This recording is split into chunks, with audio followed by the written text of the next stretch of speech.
बोलो श्री रामायण जी की जय। बोलो श्री रामचंद्र भगवान की जय। सीता माता की जय। एक अनीय रूप अनामा अज सच्चिदानंद परधामा।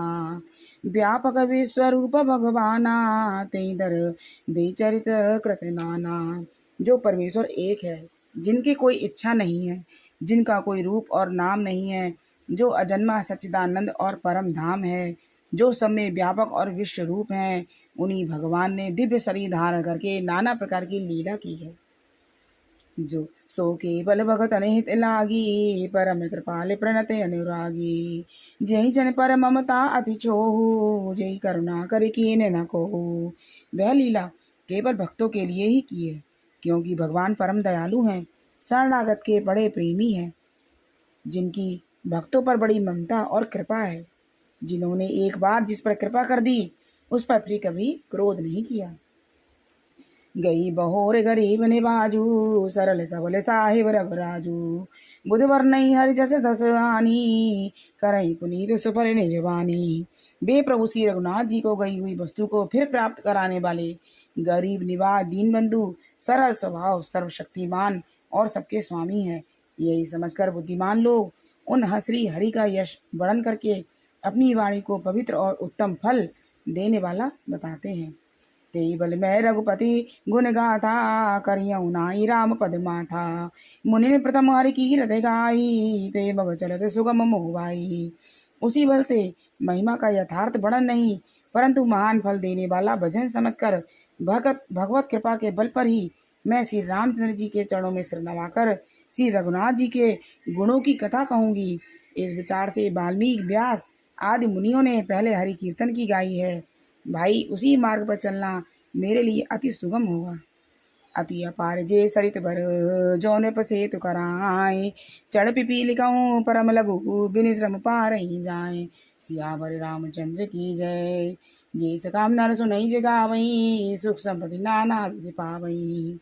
जो अत्यंत बड़ी श्रेष्ठ नदियां हैं, यदि राजा उन पर पुल बांध देता है तो अत्यंत छोटी चींटियां उन पर चढ़कर बिना ही परिश्रम के पार चली जाती हैं। इस प्रकार मुनियों के वर्णन के सहारे मैं श्री रामचंद्र जी के वर्णन सहज ही कर सकूंगा। यही प्रकार भले मन ही दिखाई रघु करई रघुपति कथा सुनाई। व्यास आदि कवि पुंगव नाना जिन सादर हर सुजस बखाना। इस प्रकार मन को बल दिखाकर श्री रघुनाथ जी की सुहावनी कथा की मैं रचना करूंगा। व्यास आदि जो अनेक श्रेष्ठ कवि हो गए हैं, जिन्होंने बड़े आदर से श्री हरि का सुयश वर्णन किया है। चरण कमल बंदौ तिन के रे पुरवऊ सकल मनोरथ मेरे। कवि के कवन करहु परनामा जिन बरने रघुपति गुण ग्रामा।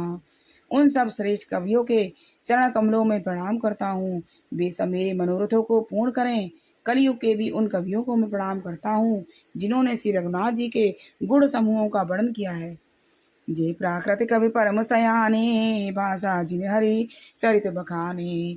भय जे अहि जो होई अहि आगे प्रभु नहु सब ही कपट कर सब त्यागे। जो बड़े बुद्धिमान प्राकृत कवि हैं, जिन्होंने भाषा में हरि चरित्रों का वर्णन किया है, जो ऐसे कवि पहले हो चुके हैं, जो इस समय वर्तमान है और जो आगे होंगे, उन सबको मैं सारा कपट त्याग कर प्रणाम करता हूँ। हो प्रसन्न देहु वरदानु साधु समाज बनति सनमानु। जो प्रबंध बुद्धि नहीं आदरही सो श्रम बाले बाले कभी करही। आप सब लोग प्रसन्न होकर यह वरदान दीजिए कि साधु समाज में मेरी कविता का सम्मान हो, क्योंकि बुद्धिमान लोग जिस कविता का आदर नहीं करते, मूर्ख कवि ही उनकी रचना का व्यर्थ परिश्रम करते हैं।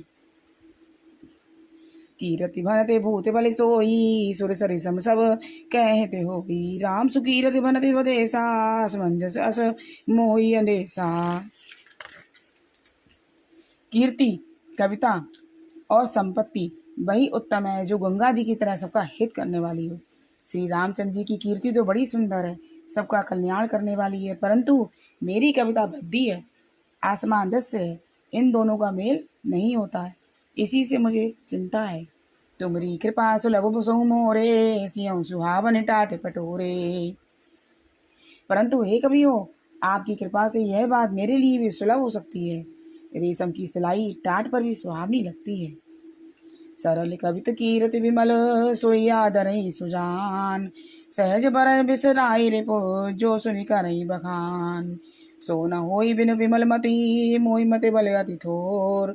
करहु कृपा हरि जस परहु पुनि पुनि करहु निहोर। कवि कोविद रघुबर चरित मानस मंजुक मराल। बाल विनय सुने सुर चढ़खे मुँह पर हो कृपाल। बंदो मुनि पद कंज रामायण जय निरमय। सखर सुकोमल मंजु दो सहित दूषण सहित। बंदु चारियों वेद भव बारिद बोहित सरिस। जिन्हें सपने खेद बर्तन रघुबर बिसद जसु। बंदु विधि पद रेण भव सागर जय कींजय। संत सुधा शशि धेनु प्रगटे खल विष वारुणी। विबुध विप्रबुध ग्रह चरण बंदे कयऊ करि जोर। होई प्रसन्न पुर भय सकल मंज मनोरथ मोर। सियावर रामचंद्र की जय। जय सकाम नर सुनई जय गावई सुख संपत्ति नाना विधि पावई। चतुर पुरुष उस कविता का आदर करते हैं जो सरल हो और जिसमें निर्मल चरित्र का वर्णन हो तथा जिसे सुनकर शत्रु भी स्वाभाविक बैर को भूलकर सराहना करने लगे। ऐसी कविता बिना निर्मल बुद्धि के होती नहीं और मेरी बुद्धि का बल तो बहुत छोटा है, इसलिए बार बार निहोरा करता हूँ कि हे कवियों आप कृपा करें जिससे मैं हरि यश का वर्णन कर सकूं। कवि और पंडित गण, आप जो श्री रामचंद्र जी रूपी के मानसरोवर के सुंदर हंस हैं, मुझ बालक की विनती सुनकर सुंदर रुचि देखकर मुझ पर कृपा करें। मैं उन वाल्मीकि मुनि के चरण कमलों की वंदना करता हूँ जिन्होंने रामायण की रचना की है, जो खर राक्षस सहित होने पर भी कठोर से विपरीत बड़ी कोमल और सुंदर है, तथा जो दूषण राक्षस सहित होने पर भी दूषण अर्थात दोष से रहित है। मैं चारों वेदों की वंदना करता हूँ जो संसार समुद्र के पार होने के लिए जहाज के समान हैं, तथा जिन्हें श्री रघुनाथ जी का निर्मल यश वर्णन करते स्वप्न में भी खेद नहीं होता। मैं ब्रह्मा जी के चरण रज की वंदना करता हूँ जिन्होंने भवसागर बनाया है, जहाँ से एक ओर संत रूपी अमृत चंद्रमा और कामधेनु निकले और दूसरी ओर दुष्ट मनुष्य रूपी विष और मदिरा उत्पन्न हुए। देवता ब्राह्मण पंडित ग्रह इन सब के चरणों की वंदना करके हाथ जोड़कर कहता हूँ कि आप प्रसन्न होकर मेरे सारे सुंदर मनोरथों को पूरा करें। पुनि बरदहु सारद सुर सरिता जुगत पुनीत मनोहर चरिता। मज्जन पान पाप हर एका कहत सुनत हर एक विवेका। फिर मैं सरस्वती जी और देव नदी गंगा जी की वंदना करता हूँ जो पवित्र और मनोहर चरित्र वाली है। एक गंगा जी स्नान करने और जल पीने से पापों को हरती हैं और दूसरी गुण और यश कहने से सुनने से अज्ञान का नाश कर देती हैं। बोलो श्री रामचंद्र भगवान की जय। बोलो रामायण जी की जय।